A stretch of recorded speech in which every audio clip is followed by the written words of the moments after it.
My name is John and I'm at Paint School on Instagram. I've done over $15 million in paint jobs and I'm based out of Huntington Beach, California. Aaron is at Alpha Painting on Instagram. He's managed huge commercial projects with impossible timelines and now is a few years into building his own operation out of Branson, Missouri. And you should probably check out our full process videos on YouTube because they're pretty badass.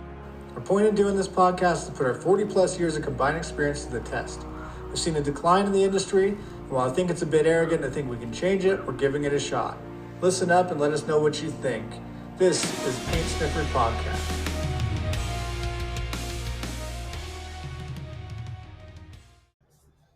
All right, so this will be kind of our part two to the Graco gun giveaway we did. McGuire Painting was the second place voted on, and his question was, what makes a high quality company? He's got a couple other questions in here too, and we'll get to them if we get some time. But I have a feeling we can go on quite a bit about what makes a high quality company. So there's different variations to this question.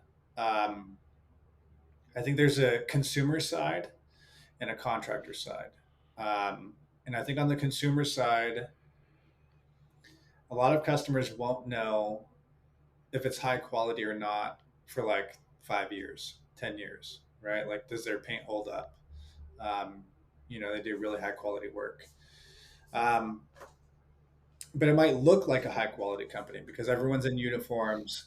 They all have company vehicles. They do good on the customer service side, answering phones, responding quickly to emails and text messages and all that. That's going to look like a high quality company.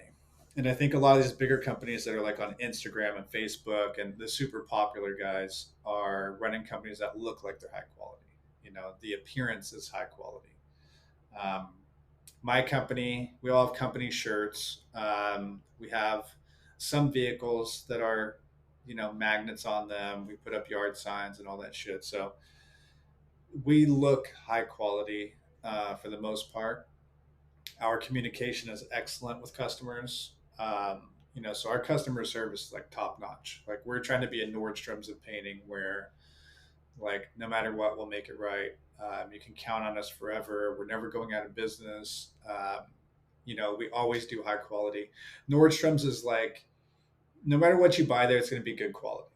It's on the more expensive side, but you're paying for some of that luxury. If you had an issue with any of your purchases, you're always going to be able to go back to them. They're always going to make it right. They're always going to be fair with you, and probably a little more than fair with you. But you can go to higher quality companies than that, on the looks of it. If you go to a Louis Vuitton store, it's going to be different. And if you go to a Macy's, it's going to be different. So I think that some companies just aim to look high quality, and the actual quality of the work or the craftsmanship is maybe not there. And then I think you get some companies that don't look high quality, but they really are. Your 1, 2, 3-man operations where they're turning out high-end work, like really nice shit. But they don't look like it. They just work off of referrals, and they have for the last 15, 20 years. But the people are like students of the craft, always learning, always refining, and turning out super high quality work. Nobody's ever going to know, unless they get a referral for them. But nonetheless, turning out super high quality work. I think those are probably like the two main areas, but I think the one that looks high quality, I don't know. This like goes back to our Walmart conversation about Walmart selling paint jobs. Like, if Walmart starts selling paint jobs, it's going to look high quality. You trust the name, Well, I don't know if you trust Walmart for high quality, but it's a known name, Yeah. Yeah. Yeah. And, the McDonald's paint crew, But fuck, I don't know, man. That's the problem with the industry though, is accessibility, in my opinion. So I mean, it's so easily accessible that people will see it and they're like, oh crap, I can start a painting crew because I can buy some brushes, and the price of entry is pretty low. If you're looking at doing things by hand and whatnot, even you know, I'm sure there's a lot of painters out there that aren't using big gas hydraulic equipment, Dude, and there's a lot of painting companies out there that aren't using sprayers.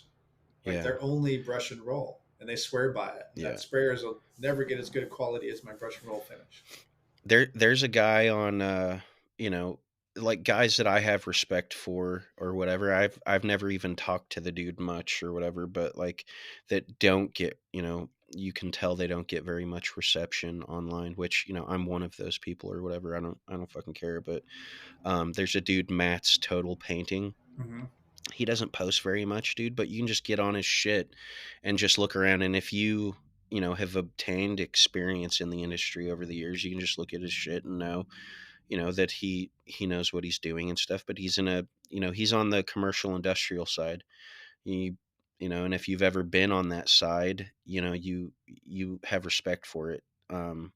There's a huge difference at times. Like commercial and industrial, in my opinion, is looked at as like maybe 20% prep, 80% paint, whereas residential and light commercial is 80% prep, 20% paint, But I can't, say whether or not somebody like that is quality, but he's out there, doing shit that has nothing to do with the guys that are claiming, "Hey, we're a custom paint crew that are coming in to paint your bathroom," and shit like that. And so, I mean, I think essentially, we have a huge accessibility issue, and one of the things too that kind of deludes the industry in terms of quality and productivity is the fact that somebody might get a hold of something, or go to work for a paint crew for a few months and think, hey, I can just start my own business.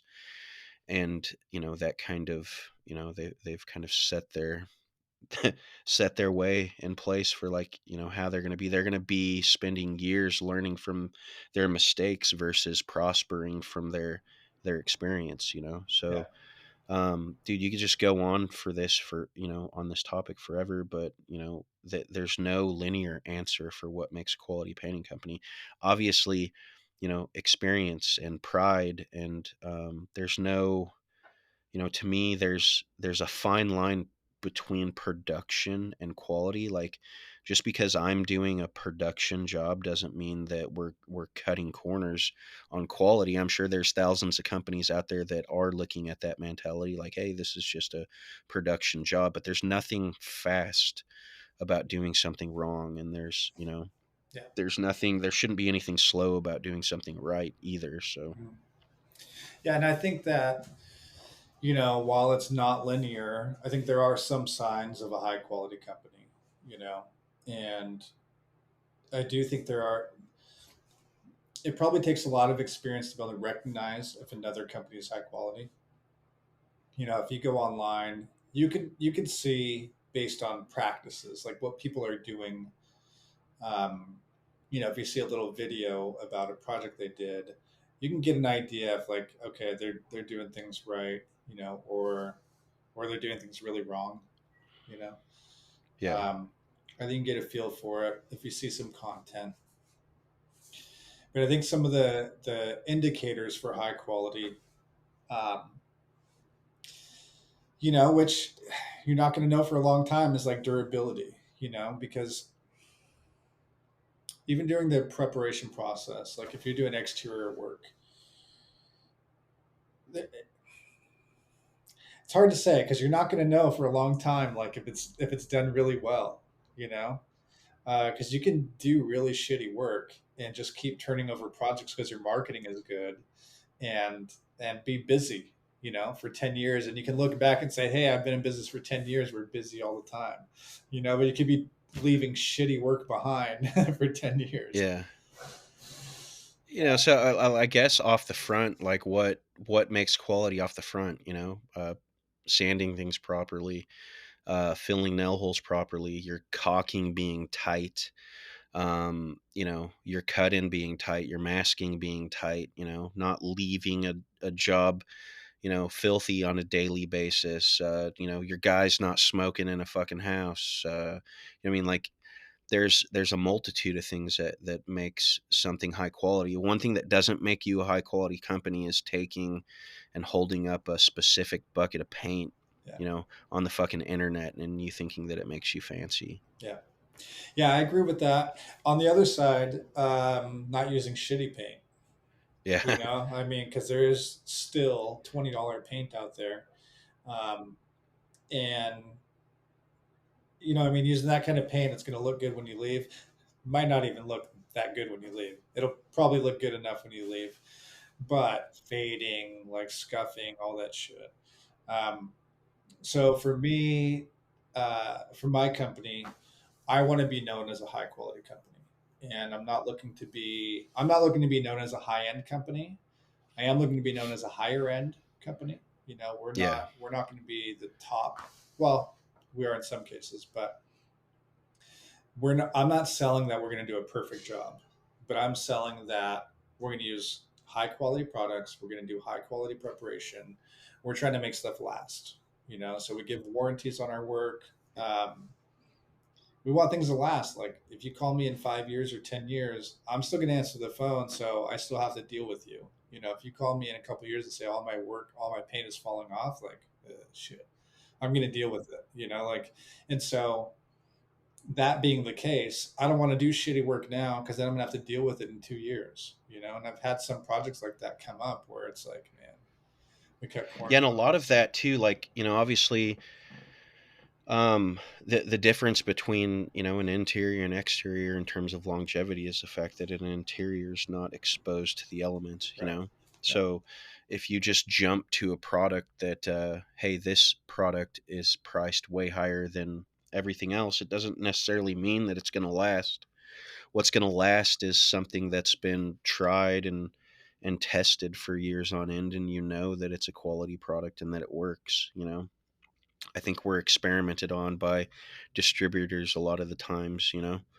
Like they're always reformulating, they're always coming out with new products, and sometimes we catch the ass end of that in terms of something that is an experiment or a new product that comes out, and hey, it turns out that it wasn't formulated properly, or it's going to fail here, or whatever. So I mean, I stick to primarily what would have been considered like upper echelon products, 5, 6, 7, 8 years ago, and stick with what we know works and what's going to last and stuff like that. Just because there's been two or three products to come out that are 10, $15 a gallon more doesn't mean that I'm going to switch to those unless there's something truly pulling me to that's going to be a benefit, because not all the time does something fit into some of your processes and stuff like that. Yeah. Yeah. And I deal with that a lot in the sales process where, clients will ask specifically for Benjamin Moore products or specifically for Sherwin-Williams products. And Dunn Edwards is my main distributor here that I use. And we spend a couple $100,000 a year with them. We spend 50 grand with Sherwin-Williams. Um, and Benjamin Moore and Sherwin-Williams have way more marketing. Benjamin Moore specifically. If you go onto any like designer websites, any search for paint colors, whatever, you're going to see Benjamin Moore products everywhere. And so I'll get clients that specifically want Benjamin Moore. And it's like, all right, like which product do you want from them specifically? You know, and they don't know. They just know that Benjamin Moore's Yeah, better paint, right? Like they don't yeah. know shit about it. Yeah, and sometimes that doesn't translate well. Like I've done some infill jobs that they're like rebuilds, and like retail rebuilds, infill or whatever. So and coming from the Sherwin Williams side, ICI, I've used Dunn Edwards and stuff. Uh, Pittsburgh, PBG is another one that I was extremely familiar with, and then we get a job where we're constrained to Benjamin Moore, and these are all supposed to be like upper echelon fancy products, and this whole store is whites. And dude, I was like on door frames and shit, I was into like 7, 8 coats, and I was like, fuck this paint, dude. I Yeah, can't, I'm not putting on any more of this paint. Like 7, 8 coats, like I'm fucking done. I don't care if it doesn't cover anymore. Like I can't do this. And like it was a fucking nightmare. I can't remember what products specifically they were, but that was like my introduction to Benjamin Moore outside of Sherwin, and I was fucking pissed. But I do see, some products, like I see people. I haven't used ScuffX. That's something I'd like to try. But primarily were with Sherwin, and more of their upper echelon coatings and stuff. Like if we were to take on some production and some cheaper work, the way that's going to work is, like if you're inside, we're going to reduce quality on walls and ceilings. I'm going to slightly reduce quality on trim package, in terms of product, but I'm still going to use something, above what the competition would use, just to assure that we're not going to do damage after we bag jams and we pull tape. I'm still going to keep my process moving and efficient, and our production job is going to look like what could only be described as tight prep and straight fucking color breaks that you'd see in a custom home. We're just Yeah. going to throw it up a lot faster because that's what we do. Yeah. Yeah, that's it. So like with us, there are certain products I won't use, and it's like Promar 400. I've tried to get away with using that on ceilings and stuff like that. I just don't like how it touches up. I mean, I have had issues with it touching up. It's a nice dead flat, um, but it's been a nightmare for me. And so, but then on ceilings, Promar 200 will have a little sheen to it, so then you're dealing with that. Benjamin Yeah. Moore ceiling paint has a little sheen to it, so you have to deal with that on there. Some people only want to use Benjamin Moore and nothing else. Um, through Dunn Edwards, their mid-grade flat Sparta wall is like a dead flat, touches up really well. I've been using it for like, I don't, probably 20 years. Literally, um, and it works really well. I can rely on it. It's like on all these different projects, it dries to a nice flat, covers well, touches up well. And this is all to say, it's not like I pick one paint and whatever the first paint I grew up on is what I use. It's like I try all these products. I'm interested. I'm curious to see if something's better out there. Um, we've used some of the harder drying coatings. Dunn Edwards has this new product, relatively new, called Exquisite, and it's like a ceramic coating, for interior walls, and it dries hard like a shell, and has a nice satin finish to it. Um, and that's going to be like really similar to ScuffX. That's their competitor. They call it, when they started doing advertising for it or marketing for it. They were comparing that to like Fine Paints of Europe wall paints, where it's like a super scrubbable finish. It's a matte, not a Yeah. flat. Um, they're selling it for like $80 a gallon or whatever. And there's a I've heard difference. through the ranks or whatever, just sorry to cut you off, but I've been told that Sherwin's coming up with an answer to ScuffX. I can't remember the name that the person told me, but it's yeah, they're fixing to drop something that's supposed to be like ScuffX. Yeah. And the ScuffX seems to do well. I've used it a little bit, not a lot. I've seen some guys have issues with some of the dark colors with pitting and stuff like that, but I don't know if it's a batch issue or what. I've used Cabinet Coat, and the Cabinet Coat is decent. I mean, it's probably pretty similar to ScuffX actually. Um, it's not as hard as I'd like it. It's not as hard as a lacquer or a 2K. Um, but I've used it on built-in cabinets before, not kitchen cabinets. So I try these products out. I've done a bunch of stuff in advance. You can get nice finishes out of advance, but it's not that hard of coating. You know. Well, I take that back. It does dry to be pretty hard, but it takes a long ass time to dry. It takes a long time to cure. Um, but so for me, I try all these different products, but I settle in on ones that like I can repeat high quality over and over and over again. Like I know that Yeah. this stuff's going to look good and last for a really long time. And I don't really want to experiment on something that's really Yeah. important. Like on doors, Yeah. I don't want to experiment on doors. To Yeah, get I to don't want to market. experiment on doors and jams. That's one of the biggest things too. You'll hear me talk about production a lot, and just so everyone kind of knows, like that's my my past or whatever. Some of my past. I chased the economy a lot, through my career. So prior to 2008, it was a lot of light commercial production and some heavy commercial. After 2008, it was some new residential and custom homes and stuff, and then that crashed out, and then it was like government work and industrial maintenance, and then back to light commercial production, and you know what I mean. So like I've bounced around through a lot of different avenues in terms of architectural coatings. So um I kind of got off base. I was going to jump in and Well, I got something to say. So, industrial coatings, that forces you to be high quality because they have real specific specs for all those coatings. Like you have to measure mill thicknesses on primers, dry times between coats. Like there's a lot of specifications about how you have to prepare that stuff, how thick you can yes and apply it. no. But like it's more like I said, some of those coatings are more. I mean, there's more knowledge of product, yes, with industrial, but it's not necessarily. I think at times application can be more forgiving, but you are still constrained to like pot lives and shit like that, and mill Yeah. thickness and stuff. Yeah, but if you're doing like But fire retardant paints or corrosion resistant products, like if somebody inspects that, like you're fucked if you did the coatings wrong.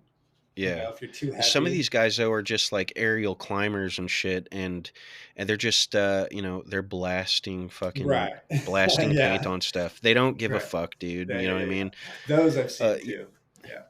it's just like on like block or whatever, your block filling, technically spec is, what is it, it's 10 pinholes per square inch that you're allotted. Like I have a process for spraying and back rolling, with 3 gpm and a 635, and having somebody, two back rollers, having somebody push it in with an inch and a quarter nap lamb's wool, and then somebody falling behind that and tack rolling it with an 18.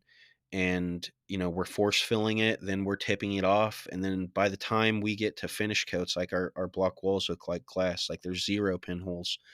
But a lot of block that you see is shit. Like the way you're trained properly is, you spend more money putting up your primers and stuff like that, and efficiently doing those, because if you don't properly block fill, then come your top coats, you're going to be putting on way more product, and it's still going to look like shit. But I mean, quality can be, transferred into anything. Like shit can be transferred into anything as well. Like we previously talked about, right off the bat, man. Like I can't count the custom homes that I walk into to where it's just a shit job.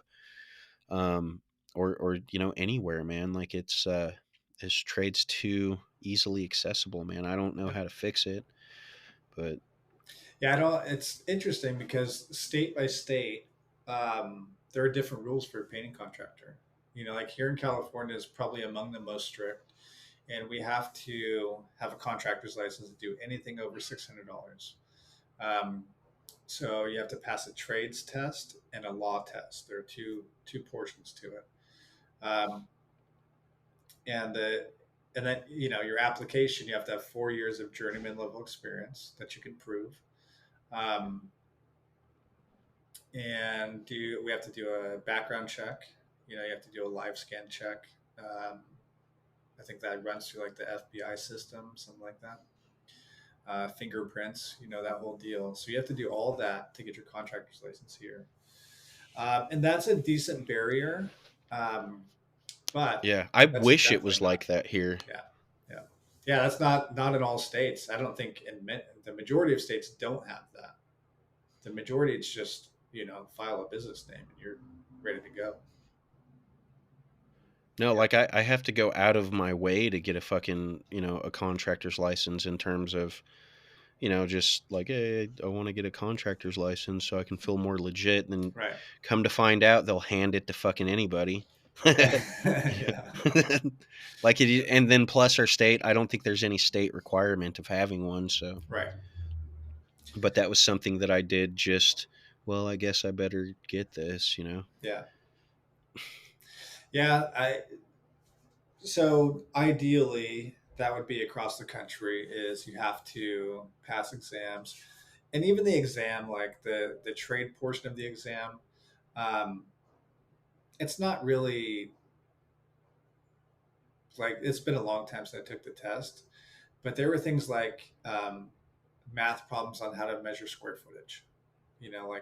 Like you would show an exterior elevation of a house. And it would show just the side of a building and then a peak. It's like how do you figure out the square footage of this side of the house? Including the peak section. So it's like, I mean, that doesn't really tell you anything about the trade portion of painting. No. Like Yeah, that's there should be like hands-on tests. Like, hey, yeah, right now you have 30 seconds to spray 2 mils thickness here and four right, mils thickness here. yeah, yeah. And nobody would pass. Well, only guys that really know what they're doing would pass, right? Yeah. Um, yeah, so it would be nice to have a bigger barrier of entry to get in. And that being said, there's a lot of people here that do business illegally. They don't have a license and they're still doing tons of work. I've got a handful of my guys who do side jobs and they don't have licenses. A couple of them do Yeah. actually, but a couple of them don't. And, they try to do side jobs every weekend. Um, and so, you deal with that. Like, I don't know, there's probably 1,000 painting companies in my county, and who knows how many of them are licensed and unlicensed. Um, Workers' compensation, like we pay workers' compensation, and you have to have it here if you have any employees. Um, but a lot of companies don't. I didn't for the first several years of business. I had employees, but I wasn't paying workers' comp. Yeah. I had a Fucking workman's certificate. comp is such a scam, dude. Yeah, it's tough. So we had an accident 2 years ago now. A guy fell off a ladder, like 4 feet up on an extension ladder, but broke his hip. Um, and so my rates have gone sky high because that case is still open, you know? And so I'm paying 221% of my normal workers' comp right now. So if That's my bill is crazy. 10,000, it's like 22,000 now instead of 10. It's fucking And annoying. you moved to if you were in the Midwest, 20, fuck, I don't know how many years ago it was. It was 2004. I fell 4 stories and they fucking pretty much covered it up, didn't file an accident report. I later on had to I tried contacting OSHA to help me, and there's something weird going on. They'd asked for like the site location and address and shit, and I gave it to them, and then they told me, they said we're not we're not liable to report an accident of or we're not we don't have to report to a job site accident unless it's more than, I think they said, 10 or 15 injured at once or a fatality is what they told me. But The company yeah, or OSHA told you that? yeah, OSHA told me that. Wow. But like, yeah, I did a bunch of digging and stuff, and like I said, there's no accident report filed. I had to sue um sued my boss, which he never showed up to any of the court stuff, and then changed the suit to the general contractor. Come to find out, like, he didn't have insurance at the time. It was like a two year long fucking ordeal, and then at the end, my lawyer ended up fucking me and getting more money than I fucking got. But at the very least, I got my medical bills fucking Yeah. paid. Yeah, Yeah, it's crazy. Yeah, I mean, you could sue and be in the right and win, but nobody has any money, so you're screwed, right? Like you don't get yeah, anything out of it anyway. yeah. That was Yeah. a bad fucking deal. But this is another thing too. Like 20 plus years ago, What makes a high quality company? How about fucking having a safety plan and Yeah, all your guys have, their OSHA 10 or OSHA 30-hour cards, and all your guys, are versed, and you provide them with fucking safety training. And you know what I mean? Like back in the day, dude, we weren't provided any of that shit. I almost died because of it. And fucking, so I have a culture that, I have to create out of my fucking mistakes. yeah, You know what I mean? yeah. That's And same for us. We were pretty casual about safety previously, and we did some dumb shit on jobs, with extension ladders and stuff like that. Um, because it's almost like joking, right? Almost like fucking around up on the ladder, 20 feet up in the air. Like you can get really hurt falling off a 20-foot extension ladder, like really, really hurt. Um, and, like you know, put your foot through the rung to step your ladder off of the wall a little bit so you can spray in behind the behind the ladder where it's touching the stucco, shit like that where it feels like it's not a big deal when you're doing it, Um, but these days I'm so like safety conscious with all my guys, and a lot of them grew up that same way of like learning how to paint like what however you want, there's no safety issues at all. And so now I have to be on people like, hey, slow down, do this really safely, have someone hold the ladder here, all that shit. But yeah, I agree that adds to the quality, right? Quality of a company anyway. yep, I didn't. It took me a while to get my wits together after fucking that one, dude. I had to ask people what happened or whatever, because I didn't Jeez. remember shit. Yeah. My buddy told me that I fell, and like everybody ran up to me, and they thought I was dead. And like fucking 10 minutes later, I just jumped up and like started spitting blood and fucking Oh shit. swinging on people and shit, dude. Yeah.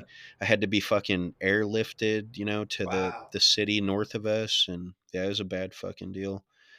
That was, and then too, dude, like, notice that like shit's different in California. Like, I think things are a lot more geared towards employees and stuff like that. Shit's pretty, fucking bass backwards out here, dude. Like I left the hospital with an uncasted broken arm, and I had to rehabilitate myself and all that shit, dude. Dislocated clavicle, fucking subdermal hematoma, fucking I pissed blood for 2 weeks, puncture wounds, fucking just I was pretty fucked up. Internal fucking bruising and swelling, fucking safety.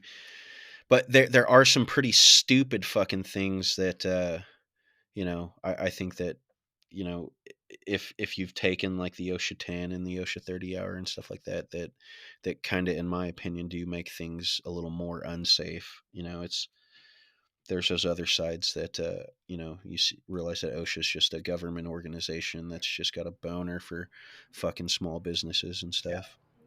Yeah. I mean, it scares me, so since our rating on our workers' comp is so high, I get check-ins. I'm like red flagged, right? So OSHA's like sending me shit. Because they look at the rating and they think, okay, anybody with a 220% rating must be doing something wrong, And it's like one dumb accident. The guy slipped and fell off uh, 4 or 5 feet up off an extension ladder, but it's on OSHA's radar. So I'm trying to keep my nose clean. Yeah, but I think even going through the OSHA, like an OSHA 10 card, it at least gets people thinking about at least putting some thought into what could go wrong on a job site. You're at least considering like, all right, people get electrocuted, people trip on things, and accidents happen. People fall off of ladders from not holding on to them correctly. Because there's a lot of shit that can go wrong, and like a lot of times it doesn't. But you don't want to be that guy. I don't want to be that boss where I'm like, hey man, just figure out how to fucking do that side of the house, and the ladder slips and they break their back, like that. I don't want anything like that to happen to anybody. For high quality, it's probably a combination of all those things. Like if you're a high quality organization as a whole, you're turning out good work that's going to last. You're using good quality products. Your customer service is good enough. Um, I want to have the look. of a high quality company, but I also want to back it up. We want to have some depth to us and not just look. We don't want to just be a sales company. We're just selling you on us only. Um, but that appears to be like what a lot of these public facing painting companies are doing, and I think even um, a lot of the marketers who are marketing to painting companies to help them with sales, to help them with websites, to help them with leads. Yes, dude. Just want to make you look like a high quality Ha- company. what is up with that? Like I get messages all the time, or you're running across something and it's, you click on it just to after fucking knowing how ridiculous shit is, but like every fucking Tom, Dick, and Harry seems to fucking know something about getting you leads for a painting fucking business. Like, what the fuck is, what is that, dude? I Like, think it's just because they could sell you on it. Like, so look, if I wanted to generate leads anywhere in the country, I'd be able to do it. Like, I know enough about marketing. I could generate leads and sell them to people. Um, I could do something to boost your visibility in your area. And I don't know shit about marketing online, really. Like, not compared to people that really know it well. Um, so how about this? What, okay, let's take somebody that, say somebody goes to Idaho's paint school or whatever. And he does his little workshop and then leaves. I don't know what Idaho teaches people, like spraying on pieces of floor paper or whatever he does, but that guy leaves. Is he a quality paint company? is that Yes or all the no? experience that he has? Yeah, I Then have. Yeah. no, not a Okay. chance. Okay. Now let's take somebody that goes to ZK finishing school. He's there for a few days. He learns, he's learning how to do all this fancy stuff to a door, right? And when that guy leaves and he can't go paint a fucking apartment, and it even look like a small child had done it, Yeah, is he a quality painting company? no, definitely not. No. So like, Yeah, what makes a quality painting company is just grinding experience. There's no shortcuts, yeah, pride, obsession, obsessed with what you do.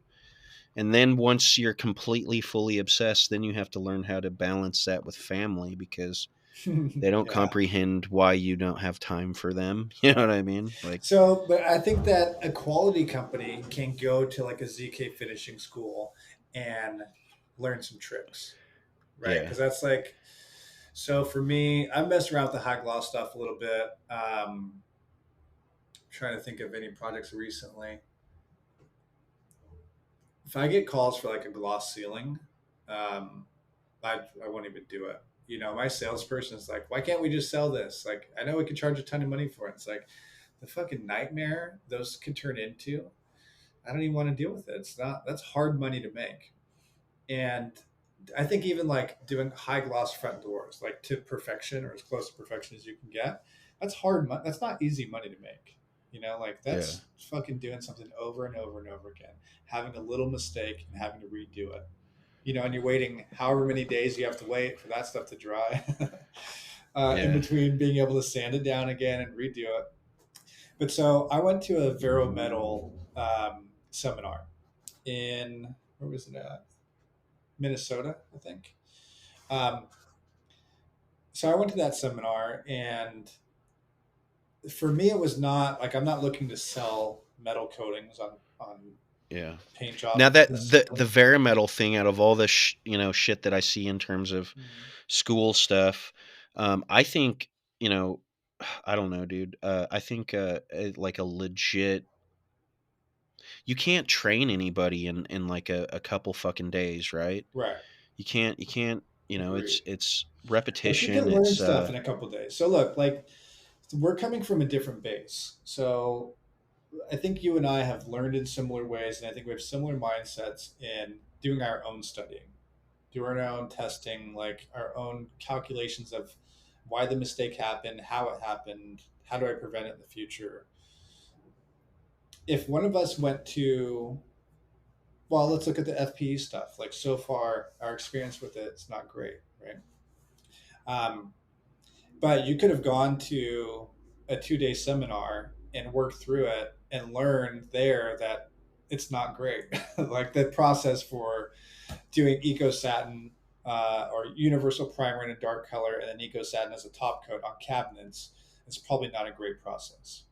That's something you could have picked up in a couple of days. You know, if you had done samples there and the person putting on the seminar is like, here's eco satin after 3 days, they could probably, like, if you put on a seminar I right don't think now. they're going to tell you that though. I think they're going to, I think they're going to stay away from what makes things look bad, Well, because but I was totally stupid when I placed my orders. You know what I yeah, mean? They had every opportunity to tell me, no, don't do that. Like right, what happened was, I was trying to order the oil products and shit, yeah, yeah, the yeah, oil primer and then the eggshell top coat, and they walked me into to eco and fucking kind of, wanted to still make that right, that $2,000 or $3,000 fucking sell. yeah. But what if you put on a seminar on using universal primer and eco satin? If I went to your seminar, I would learn from you, and it just one weekend. Like I learned a lot from you just in phone calls about it, right?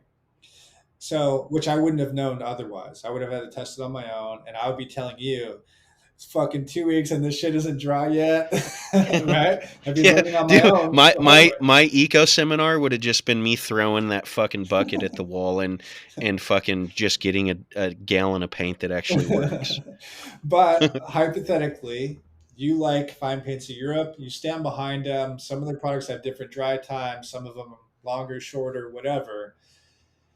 You would have enough knowledge and you would be able to help a lot of people get through that break in phase where, like, okay, I really want to use Eco Satin. You would be able to tell me, like, hey, look, if you're going with a dark color, you got to expect a 4 week dry time between coats, right? You're going to say, look, if you want to do Eco Satin in a dark color in a kitchen cabinet set, just tell your client it's going to be a 6 month project. You're going to have 4 weeks in between dry time on coats, right? Like in seriousness though, right? Like Yeah. after your top coat, you're going to wait 2 weeks for it to dry enough to just sand the top of it. You're not going to get it to powder up because it'll be soft still, but you can just lightly skim the top of it to knock off any little nibs or whatever. Spray your second coat, but then you're going to give it a month to dry this time, not 2 weeks. All right, so a month after your second coat. When you flip them, you're going to want to put down, I don't know what you would put down so it's like as soft as possible, like cotton fibers, not cotton fibers to the stick, whatever, right? Like you'd be able to give them what to expect when you're working with this product, and it would be helpful even if the product is not great, even if you don't love it, even if it's super inconvenient. You can give them a breakdown of what that product is like to work with.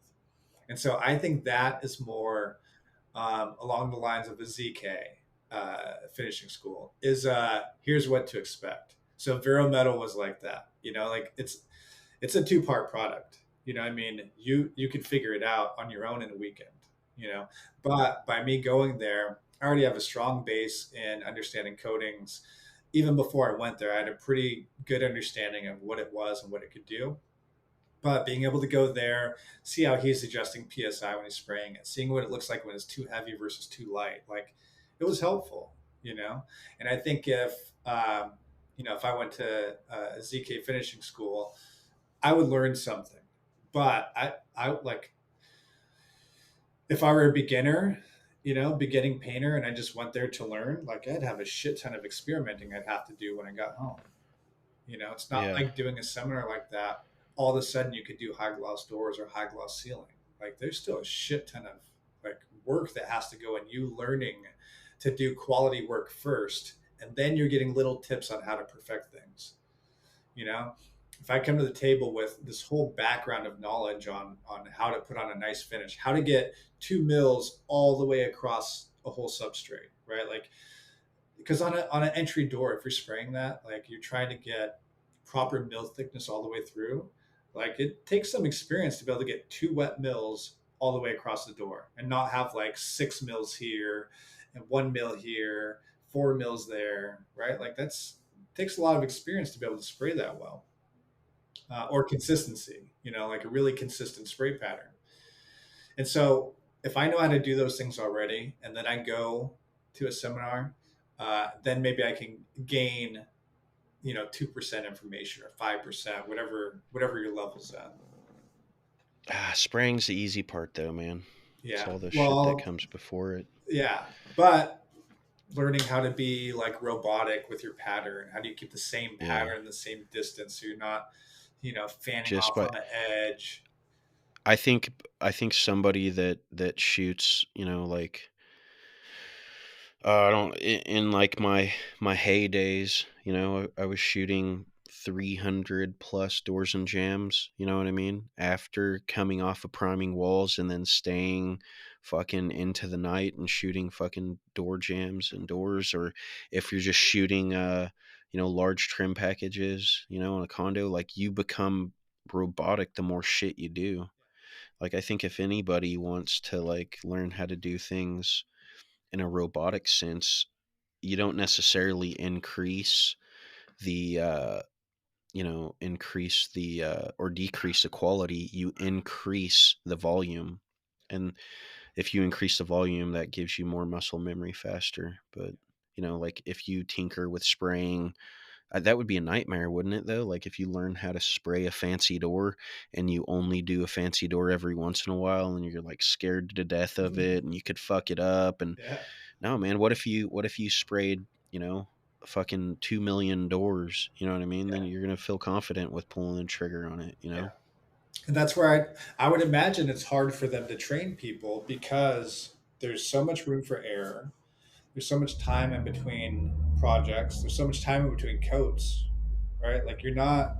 It's not like you could spray 4 coats on today. Like you got one shot today. You put a coat on and then you're waiting. I don't know how long they wait, if it's a day or 3 days or 5 days between coats, but you get a coat on today. That's your only chance. So you've got however long it takes to spray a door, 6 minutes of practice time today. And putting a coat on this door, and then hands off until whatever 3 days later. Then you get another 6 minute shot at it. Yeah. So yeah, like you would want tons of experience spraying before you start trying to tackle something like that. Yeah. Um, yeah, but it's also a different kind of business, right? Like that's not. I'm not that kind of business. I'm not looking like if you have the budget for it, you could spend all that time on it. You could really take your time and train people, and you could do 100 samples. You could be spraying all day. Um, for a week, just trying to get your pattern right and your settings right and whatever, and you're wasting $500 of paint doing samples to get ready for that one time where you're going to spray. You're going to pull the trigger for 90 seconds to get a coat on that door. And if you charge 10 grand for a door, you could blow 4 grand on getting that process right. You know, like that's why you would have a budget like that for a project like that. Um, if I were going to do Yeah. so, like uh, this lacquer project that I did, that was a big winner from the last episode. It was like I had a big budget, so I didn't have to cut any corners. If something took longer, it was fine. If something had to have more equipment thrown at it or more material thrown at it, it was fine. If I do a high gloss door, I'm going to charge $10,000 for it. And if they want it, fine. That gives me wiggle room to play with my process and to have. And I'm going to tell them it's going to take a month. I'm not going to say, well, I'll do it for $4,500 and I'll have it to you next week. Like that's fucking stress. But I'm going Yeah. to tell them it's going to be $10,000 and it's going to take a month to get your door back. Another thing though that I'm super curious about is what you see with that is you see these guys putting out these doors that are in an oil-based coating, right? But you never see what happens in 3 years, what Yeah. happens in 4 years. Like it's oil, dude. It doesn't have the UV protection that acrylics have. Like, do those doors have to be redone in 2 years?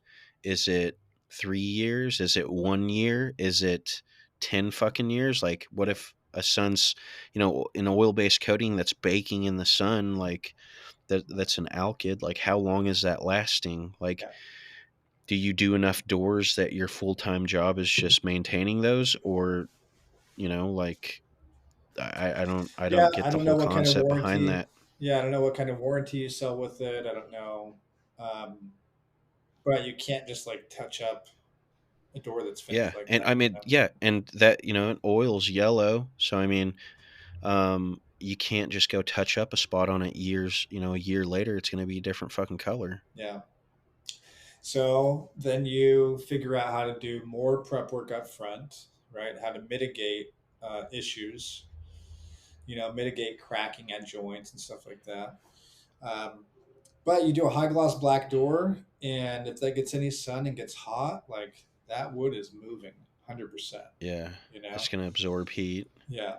Um, but that's also information you sell in that goes through your sales process, what the Yeah, product but should you look don't like. the guys doing all this stuff, you only see them Right. on occasion Fresh, posting brand up new.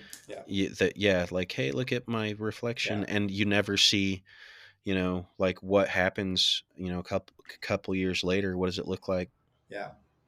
I mean, so, and in fairness, if you're selling a $10,000 door, you probably don't want to say in 3 years you have to recode it again. But this time I'll only charge you 7,000. Um, Yeah, because I mean, all my exteriors just in terms of quality, my, like I said, my history is diverse, but a lot of what I take from it is production. But what I'm focused on right now is just doing high quality repaints. It doesn't have to be fancy for it to be quality. You know what I mean? I want to find middle to upper class people that want to pay a premium for a better job than what someone else is going to do. We're going to put out a better quality than what our competition is going to do, and we're more than likely going to put it up faster. Some jobs, we may spend more time than the competition would, but that's not because we're going slower. It's because we're putting in way more prep than what that other price put in, and they don't express that to you. You know what I mean, or to their customers.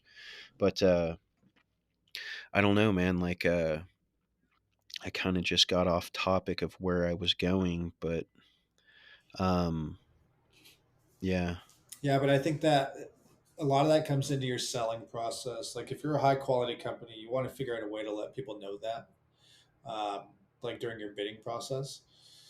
And I think because your price is most likely going to come in higher, because you are going to spend more time, you're going to spend a little more money on materials. So that should be part of your sales pitch somehow, or doing your videos like you do, right? Like Sam does. Like if you have explainer videos that you could send to a client, you can really see there's a lot more steps to it, and there's a lot more time spent on prep work. You have the conversations about what you do, and if I'm trying to sell some aspect of my company during the bidding process, um, I'm educating a client, letting them know, like, look, even if you don't go with me, these are the types of questions you should ask, right? Like, are you guys getting other estimates? I assume you are. Yes. Okay. Um, the types of things you're going to want to know is what type of primer are you using? Where are you going to put primer? Which areas are you going to fill? How are you going to fill those joints? Are you using caulking, bondo? Like, what are you going to put on those joints? Like, those little things will give you indications of what kind of quality a company is going to give you. And a lot of times, just in that conversation, just in explaining to them what they should be looking for from another painting company, um, they'll realize that we know what we're talking about. We're going to do all those things. Um, and a lot of my goal is like to make people just think that they might be making a mistake if they go with another company. Like that, the way that estimate went, and the way that JQ talked to us and explained us this and this and this, and the way their estimate showed up looks very professional. Like they're $1,000 more than the other company, but the other company hand wrote an estimate. They didn't break down any pricing. They didn't break down any processes. When we had the conversation, they were just very general. Oh yeah, we'll put a primer on that. I want them to think when they're making that decision, like, should I go with this company or this company? $1,000 more, $1,000 less. Like, we're taking some risk at going with the cheaper company. yeah, and So that's let's spend. I yeah. If you're touching on estimating, yeah, that my goal is always to, be super informative and stuff. Um, just more informative than what I think the competition will be, and just give huge breakdowns to our process and, all of our material specifications. And then, like I said, submit a video that would pertain to what we're going to be doing. So my goal, like I said, I think when I initially, I had lost track or whatever with my last fucking rant, I was talking about my background having been production, but right now we're focusing on, quality repaints and stuff like that. And part of selling quality, in my opinion, is just you know showing it. I don't think you can sit there and talk your way through it, but I don't think that works as good as it's just, unless people are, when you're, you know measuring a job and you're there talking to a homeowner, and getting the notes and shit you need to write up an estimate. I don't engage with them unless they ask, because I'm giving them so much information for the bidding process and submitting videos and stuff like that. And I think personally that's what's worked best for me with selling quality. Yeah. And it depends. Like you get different clients, and I think that you can definitely sell quality. But it comes from like your communication before the appointment, your confirmation of the appointment, a reminder about the appointment, a 1 hour reminder, hey, don't forget, we'll see you at 1 p.m. today, that kind of shit. Um, that's already starting to sell quality. They but Oh, I like we fuck up too discussed, sometimes and that's the miss an look of it. appointment. Yeah. So like we don't ever miss appointments, ever. And if we're even going to be 1 minute late, it's a phone call.